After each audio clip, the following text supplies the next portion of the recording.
आज आपली सगळी प्रक्रिया पार पाडण्याकरता या ठिकाणी उपस्थित झालेले गुजरातचे माजी मुख्यमंत्री आदरणीय रुपाणीजी, त्यांच्यासोबत आलेल्या भारताच्या वित्तमंत्री आदरणीय निर्मलाताई सीतारामनजी, आपले अध्यक्ष चंद्रशेखर बावनकुळेजी, माननीय विनोद तावडेजी, माननीय शिवप्रकाशजी, मंचावर उपस्थित असलेले सन्माननीय आशिष शेलारजी, प्रवीण दरेकरजी, या ठिकाणी आपल्या सहयोगी पक्षाचे जनसुराज्याचे विनय कोरेजी, त्याचप्रमाणे युवा स्वाभिमानचे रवी राणाजी, रासपचे रत्नाकर गुट्टेजी, आपल्याला ज्यांनी समर्थन दिलं ते एकमेव अपक्ष आमदार शिवाजी पाटील, भारतीय जनता पक्षाचे विधानमंडळातील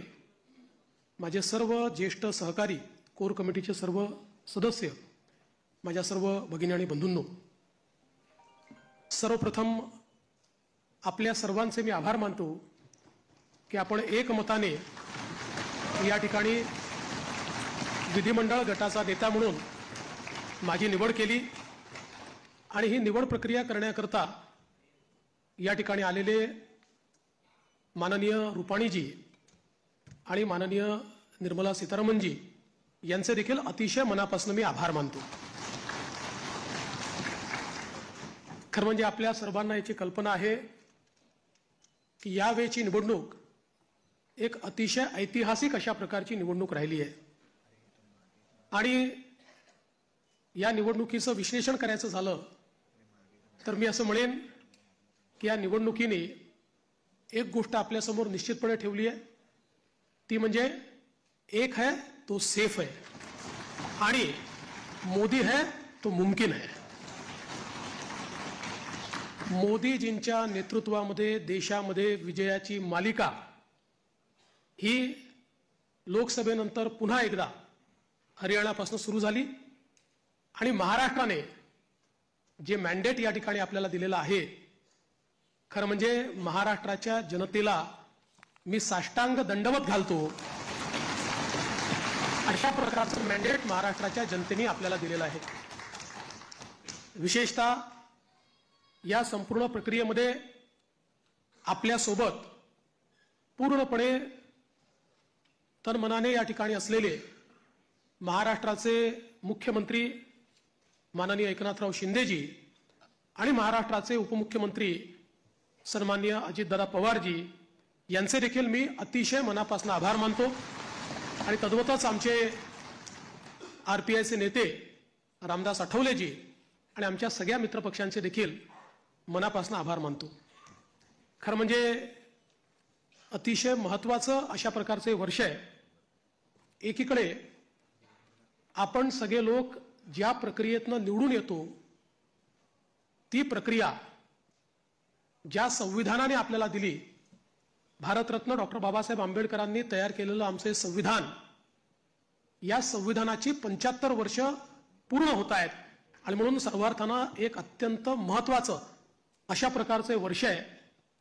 कारण आपल्याला कल्पना आहे की देशाचे प्रधानमंत्री माननीय मोदीजी हे देखील नेहमी सांगतात की कुठल्याही ग्रंथापेक्षा, धर्मग्रंथापेक्षा माझ्याकरता भारताचं संविधान सगळ्यात महत्त्वाचं आहे आणि एक असं संविधान की ज्या संविधानाने प्रत्येक भारतीयाला जगण्याचा, मोठं होण्याचा, समृद्ध होण्याचा अधिकार दिला आणि भारताला जगातले एक उत्तम राष्ट्र म्हणून प्रस्थापित करण्याचं काम केलं। अशा या संविधानाच्या 75 वर्ष पूर्ण होणाऱ्या अमृत महोत्सवी वर्षात पुन्हा एकदा या ठिकाणी आपण सरकार स्थापन करतोय।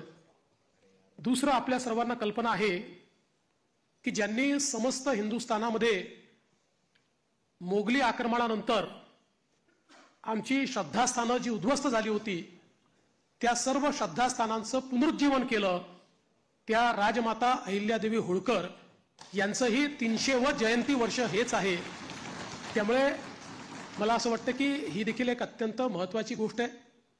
त्यासोबत ज्यांनी इंग्रजांच्या विरुद्ध जल, जमीन आणि जंगल वाचवण्याचा लढा उभारला आणि खऱ्या अर्थानं इंग्रजांना सळो की पळो करून सोडलं, ते भगवान बिरसा मुंडा यांची ही 125वी जयंती आजचं हे वर्ष या ठिकाणी आपण साजरं करतोय आणि अर्थातच आपल्या सर्वांचे लाडके नेते ज्यांनी नवभारताची संकल्पना मांडली, ज्याची मुहूर्तमेढ केली, आज मोदीजींच्या नेतृत्वात जो नवभारत तयार होतोय त्याचा पायवा ठेवणारे श्रद्धेय अटल बिहारी वाजपेयीजी यांचं देखील हे 100वे जयंती वर्ष आहे। त्यामुळे अशा या अत्यंत महत्त्वपूर्ण वर्षामध्ये महाराष्ट्राच्या जनतेने ही सगळी जबाबदारी आज महायुतीवर या ठिकाणी सोपवलेली आहे। खरं म्हणजे इतका मोठा जनादेश हा आपल्याला या ठिकाणी जनतेने दिलेला आहे की या जनादेशातून मी एवढंच म्हणेन की आनंद आहे, पण त्याहीपेक्षा जबाबदारी आपली वाढलेली आहे। प्रचंड मोठी जबाबदारीची जाणीव करून देणारा अशा प्रकारचा जनादेश हा जनतेने आपल्याला दिलेला आहे। आणि विशेषतः आपल्या लाडक्या बहिणी असतील, आपले लाडके भाऊ असतील, आपले लाडके शेतकरी असतील, आपले लाडके युवा असतील, या सगळ्यांनी आणि समाजातल्या दलित, वंचित, ओबीसी, आदिवासी सगळ्यांनी जो जनादेश आपल्याला दिलेला आहे त्या जनादेशाचा सन्मान राखण्याचं काम हे आपल्याला करावं लागणार आहे। आणि म्हणून निश्चितपणे आपली प्राथमिकता आपण सुरू केलेल्या योजना आणि आपण दिलेली आश्वासनं ही पूर्ण करणं याच्याकडे आपली प्राथमिकता तर असेलच, पण त्यासोबत महाराष्ट्राला पुढे नेण्याकरता, महाराष्ट्राला सर्व आघाड्यांवर पहिल्या क्रमांकावर आणण्याकरता आपल्या सर्वांना या ठिकाणी सातत्याने कार्यरत राहायचं आहे। आपल्याला कल्पना आहे की 2019 साली देखील जनतेचा कौल आपल्याला मिळाला होता। दुर्दैवाने जनतेचा जो कौल होता तो हिसकावून घेण्यात आला आणि जनतेसोबत एक प्रकारे बेईमानी त्या काळामध्ये झाली। मी काही त्या इतिहासामध्ये जाऊ इच्छित नाही, एक नवीन सुरुवात आपण करतोय, पण या गोष्टीचा निश्चित उल्लेख करेन की सुरुवातीच्या 2.5 वर्षामध्ये ज्या प्रकारे वेगवेगळ्या पद्धतीनं आपल्याला त्रास देण्यात आला, आपल्या आमदारांना त्रास देण्यात आला, नेत्यांना त्रास देण्यात आला, अशाही परिस्थितीमध्ये मला या गोष्टीचा अभिमान आहे की 2.5 वर्षात एकही आमदार आपल्याला सोडून गेला नाही। सगळे आमदार, सगळे नेते संघर्ष करत होते आणि त्या संघर्षामुळेच 2022 साली पुन्हा आपलं सरकार तयार झालं आणि त्यातूनच आज पुन्हा एकदा पूर्ण बहुमत आपल्या महायुतीला, प्रचंड बहुमत हे महायुतीला मिळालं आणि आपल्या भारतीय जनता पक्षाला 132 आणि आपल्या मित्रांसोबत 137 जागा, एक प्रकारचा इतिहास या महाराष्ट्रामध्ये लिहिला गेला। हा इतिहास मला असं वाटतं की अभूतपूर्व अशा प्रकारचा आहे। या निमित्ताने देशाचे प्रधानमंत्री माननीय मोदीजींचे मी मनापासून आभार मानेन की माझ्यासारख्या बूथचा कार्यकर्ता म्हणून ज्याने काम चालू केलंय, वॉर्डाचा अध्यक्ष म्हणून काम चालू केलंय, अशा एका कार्यकर्त्याला या सर्वोच्च पदापर्यंत 3 वेळा माननीय मोदीजींनी या ठिकाणी बसवलं। अर्थात त्यातला एकदा 72 तासाकरताच होतो, पण तरी देखील टेक्निकली होतो, त्याच्यामुळे 3 वेळा मला महाराष्ट्राच्या मुख्यमंत्री पदावर बसण्याचा मान सन्मान त्यांनी दिला। हा पक्ष ज्या प्रकारे त्यांच्या नेतृत्वात मोठा झाला त्यातूनच सामान्य कार्यकर्त्यांना वेगवेगळी त्या ठिकाणी पदं मिळाली, चांगली पदं मिळाली, आपल्याला काम करण्याची संधी मिळाली। म्हणून मी आदरणीय मोदीजींचं मनापासून या ठिकाणी त्यांचे आभार मानतो।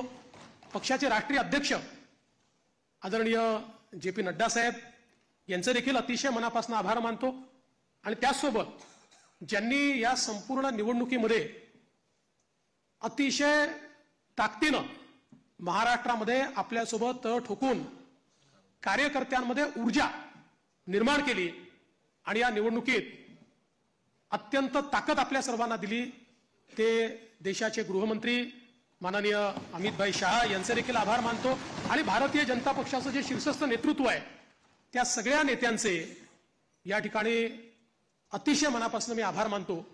आणि विशेषतः वेगवेगळे राज्यातल्या ज्या कार्यकर्त्यांनी, नेत्यांनी आपल्याला मदत केली त्यांचे देखील मी अतिशय मनापासून आभार मानतो। महाराष्ट्रातली सगळी टीम तर आपली आपले प्रदेशाध्यक्ष बावनकुळेजी यांच्या नेतृत्वात महाराष्ट्र भाजप हा पूर्ण ताकदीने या ठिकाणी मैदानामध्ये होता आणि त्यामुळेच हा विजय आपल्याला या ठिकाणी मिळालेला आहे. त्याबद्दल भारतीय जनता पक्ष महाराष्ट्राच्या संपूर्ण टीमचं मी मनापासून अभिनंदन करतो, आभार मानतो. आणि अर्थातच तुम्ही सगळे लोक आहात म्हणून मी इथे आहे. तुम्ही नसतात तर मी इथे नसतो. त्याच्यामुळे तुमचे सगळ्यांचे मनपूर्वक आभार मानत असताना पुढची वाट ही आपल्याला अपेक्षा पूर्ण करण्याकरता संघर्षाची आहे. आपल्याला अपेक्षा पूर्ण करायच्या आहेत. त्यामुळे आपल्याला सगळ्यांना आपलं महायुतीचं सरकार आहे, या सरकारमध्ये एक दिलाने आपल्या सगळ्या मित्रांना सोबत घेऊन आणि प्रसंगी जेव्हा इतकं मोठं मॅन्डेट असतं त्यावेळी सगळ्या गोष्टी सगळ्यांच्या मनाच्या आपल्याला पूर्ण करता येत नाहीत. पण आपण एक लार्जर, एक मोठा अशा प्रकारचा विचार घेऊन, एक लार्जर गोल घेऊन आपण राजकारणामध्ये आलेलो आहोत. केवळ पदांकरता, केवळ आपल्याला कोणीतरी मोठं करावं याकरता आपण राजकारणात आलेले नाही आहोत. त्यामुळे मला या गोष्टीची पूर्ण अपेक्षा आहे की येत्या काळामध्ये 4 गोष्टी आपल्या मनाप्रमाणे होतील तर 4 गोष्टी मनाविरुद्ध देखील होतील. पण तरी देखील एका लार्जर इंटरेस्टमध्ये आपण सगळे एकत्रितपणे काम करू आणि आपली शक्ती काय आहे ही शक्ती निश्चितपणे या ठिकाणी आपण दाखवून देऊ. आज या निमित्ताने पुन्हा एकदा आपल्या सगळ्यांचे आभार मानत असताना महाराष्ट्रातल्या दीन, दलित, गोर, गरीब, आदिवासी, शेतकरी, शेतमजूर, महिला, ओबीसी, अल्पसंख्याक सगळ्या समाजाला या ठिकाणी मी आश्वस्त करू इच्छितो की महाराष्ट्राच्या सर्वांगीण उन्नतीकरता, महाराष्ट्राच्या प्रगतीकरता 24 तास आमचं सरकार काम करेल आणि महाराष्ट्रातल्या सामान्य माणसाच्या आशा, आकांक्षा, अपेक्षा या निश्चितपणे पूर्ण करण्याचं काम आम्ही करू. पुन्हा एकदा आपल्या सर्वांचे आभार मानतो. माननीय देशाचे पंतप्रधान नरेंद्र मोदीजी यांचे मनापासून आभार मानतो आणि माझं बोलणं संपवतो. धन्यवाद. जय हिंद, जय महाराष्ट्र.